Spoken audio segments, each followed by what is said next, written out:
সম্মানিত আমার সুপ্রদিনী ভাই সকল, আজকে আমরা আমাদের সাথীবর্গদের নিয়ে দুমকা ম্যাসেঞ্জার ড্যাম এসেছি বিশেষভাবে ঘুরতে।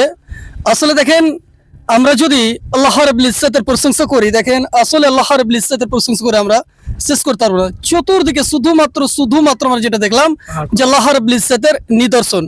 যেদিকে তাকাচ্ছি বিশাল বড় বড় পাহাড়, যে পাহাড়টা দেখলেই আমরা আমাদের রবকে জানতে পারি। একটু এখন যে এত চমৎকার এবং বিশাল পাহাড়ের স্রষ্ট আপনার সৃষ্টিকর্তা কে হতে পারে? শুধুমাত্র কেবলমাত্র আমাদের আল্লাহ, আমাদের প্রতিপালক আল্লাহ রাব্বুল ইজ্জত ব্যতীত এত চমৎকার করে কেউ এত সুন্দর করে সাজাতে পারে না। সুপ্রদিনী ভাই, আজকে আমরা আমাদের সাথীবর্গদের নিয়ে এসেছি।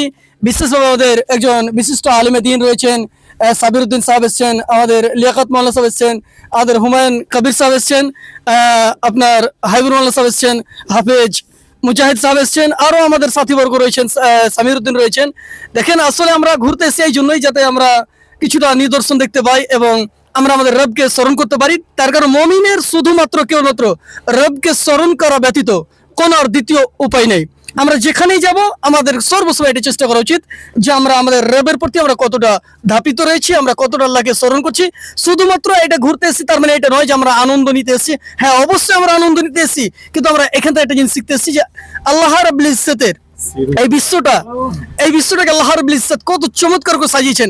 আমরা ছোট্ট একটা রাজ্য ঝাড়খণ্ডের একটা ছোট্ট একটা এরিয়া দুমকা, এই যে দুমকার পাহাড়গুলো যে দেখছি এত চমৎকার এবং এত বিশাল, যে বিশাল পাহাড়কে দেখেই শুধুমাত্র স্মরণ হচ্ছে আমাদের রবকে, আমাদের আল্লাহকে, যে এত চমৎকার করে বিশ্বটাকে সাজিয়েছেন যেটা আমাদের কল্পনার বাইরে।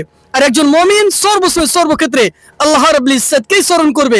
একজন মমিনের অলঙ্ঘনীয় দায়িত্ব এবং কর্তব্য, যে কোনো মুহূর্তে যে কোনো জায়গায় থাকুক না কেন, সে তার রবকে স্মরণ করবে। সুপ্রদিনী ভাই, ভিডিওটি বেশি বেশি করে শেয়ার করুন এবং যদি আপনাদের সেরকম সুযোগ হয় অবশ্যই আপনারা আসুন এবং আনন্দ নেওয়ার চেষ্টা করুন এবং বিশেষ করে এই নিদর্শনগুলো দেখে নিজের রবকে ভালোভাবে সঠিকভাবে জানুন এবং আল্লাহর ব্যাপারে সঠিক ইলম অর্জন করার চেষ্টা করুন। সুপ্রদিনী ভাই, ভিডিওটা বেশি বেশি করে শেয়ার করুন।